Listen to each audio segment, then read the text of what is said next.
Guys, I'm here today, my UFC 309 card builder.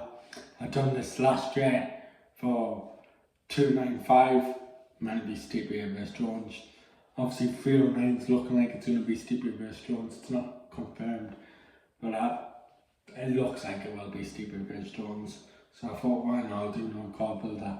As you know, I'm a huge Stipe fan, so I can't wait for this matchup. And I do think UFC are going to stack this card because you know how much I love Jones. And this may be his last fight, so I want to just have an amazing card for his last fight. So, to open up the early prelims, I think we're going to have Jordan Vucenic, who I train with myself. He's done a couple of seminars in my gym. Class guy. He lost his debut in a very close fight. It's a great fight, I do cool, let's see. So yeah, he's going to be facing Jamie Malarkey, and I believe he will be able to win that match. So yeah, Jamie Malarkey vs Jordan Vucenic will be the first match on the early prelims.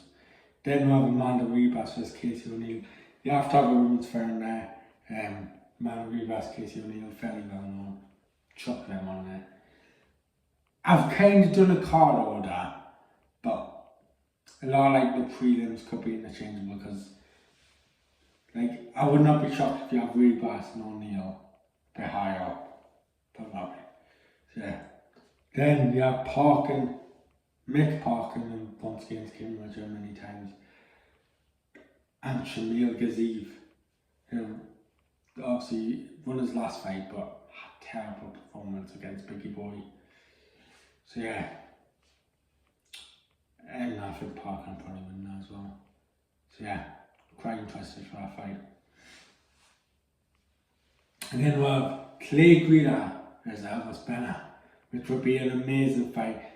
Both guys love to scrap, both guys love to swing, both guys are wild fighters. They'll go for the finish.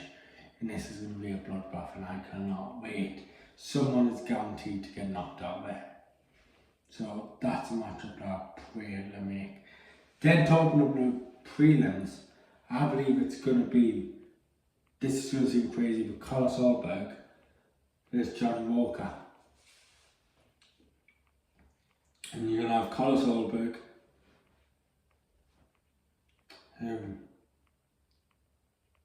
who's a top guy. He's coming up in the rankings right now. And you have Johnny Walker, who's progressing as well, doing better. But he's coming off a loss, so you know. But yeah, that'd be a good fight, I think. I'd be excited to see that matchup. Then you have Romanov versus Biggie Boy, which would be an amazing matchup. Striker versus grappler. Romanov is good for the first two rounds, but after that he starts struggling. Even in the second round he starts struggling. Would be interesting. Biggie Boy has good cardio, so that would be interesting. Then you have Arnold Allen versus Yair Rodriguez on the card.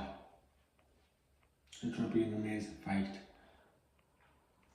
This is Arnold Allen's chance to climb up the rankings, get higher, and yeah, basically cement himself in title contention. Yeah, coming off a loss, you know, it makes perfect sense. Yair's just above Allen in the rankings. Yeah, versus Allen. Then, to main event the prelims, we've got to have a big important fight. The feature fight of the prelims, right? Piotr Jan versus Davison Figueiredo. Figueiredo coming off a win against Marlon Vera. Jan coming off a win against Sonny Down. If Figgy beats Jan, that cements him in title contention. If Jan beats Figgy, that's put Jan back in title contention. And there's always with Figgy a good chance for a knockout. Would be fun with the grappling, because both guys have, like, I would say, similar level of grappling. So that'd be fun. Yeah, be quite close on the feet as well. So I would actually be quite excited for this matchup. Hence why I put it on the card. So this is a matchup I really hope to make next, because it makes perfect sense. Piotr Jan versus Figueiredo makes absolute perfect sense. was looking for a fight for figurine. I was like, no, pure yarn makes the most sense. Then to open up the main card, gonna have Dan Hooker. Hoping I beat Matthias Gamrot. So the winner of Dan Hooker and Matthias Gamrot versus Charles Oliveira, which would be very fun and very exciting fight. If it's Gamrot versus Oliveira is going to be brilliant grappling exchanges and very close on the feet. I believe Oliveira have the advantage on the feet, but Gamrot has some power so you could catch him. But on the ground it's going to be amazing.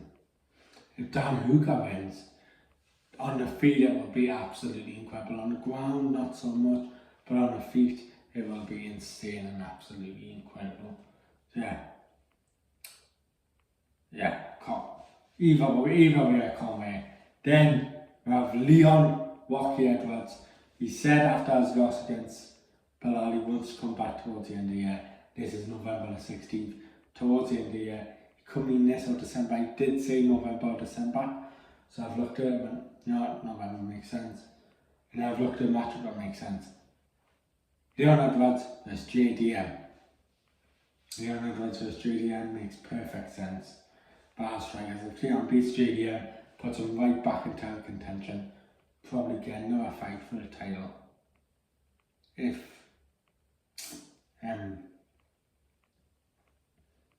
JDM beats Leon, that definitely puts him in title contention again. So yeah.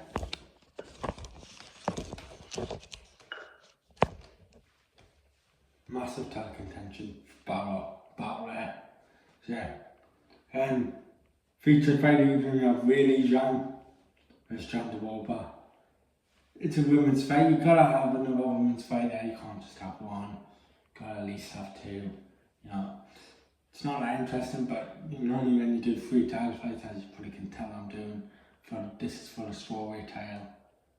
You normally have one women's matchup, or at least one boring matchup, because 3 amazing title fights is almost never happens. So yeah. And then the co-main event, the guy who beat Leon Edwards, Bilal Muhammad versus Shavkat Rakhmonov, which we need to see. That's got to be the next matchup. And Rakhmonov will absolutely destroy Bilal, and I cannot wait to see Bilal get absolutely destroyed by Shavkat, absolutely mauled all over and destroyed. And Bilal will only get a single title defense, and I'll be so happy. Let's go. Amazing. Great. Hopefully that's what happens, and hopefully Shavkat destroys him. Yeah. The main event, obviously, Stipe Miocic versus John Jones. Well, actually, it will be John Jones versus Stipe Miocic because Jones has the title. Which will be an amazing fight. It's a fight we've been waiting 4 years for. 4 years for. We waited 4 years for this matchup. Keeps getting announced, keeps getting delayed, keeps being rumours about it, never happens. But finally, looks like we will get it. But I will say this, I believe the winner has to, if it's Stipe, less so, because Stipe is 41, hasn't fought in 3 years. So Stipe, if he wins, Stipe retiring makes a bit more sense.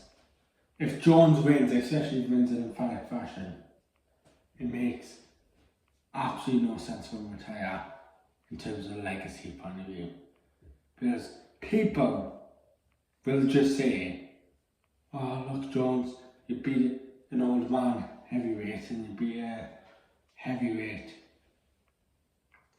who was perfectly made for you. Didn't really do anything heavyweight. However, he beats Silvergon, beats Stipe, then beats Tom Aspinall. He's beat him all rounder like Tom Aspinall. He's beat Silvergon, the striker, and he's beat the heavyweight goat. Can't really argue for that, can you? However, you can argue if he just retires after being Stipe. Like I say, especially if he does it in emphatic fashion, because people will just say it's because Stipe is old. Which personally I don't think Stipe is gonna lose. I'll do a full video on that, but yeah. Drop a like on the video, comment down below what card do you think UFC should have for UFC 309 and whether you think this is a good card. Drop a like on the video, subscribe.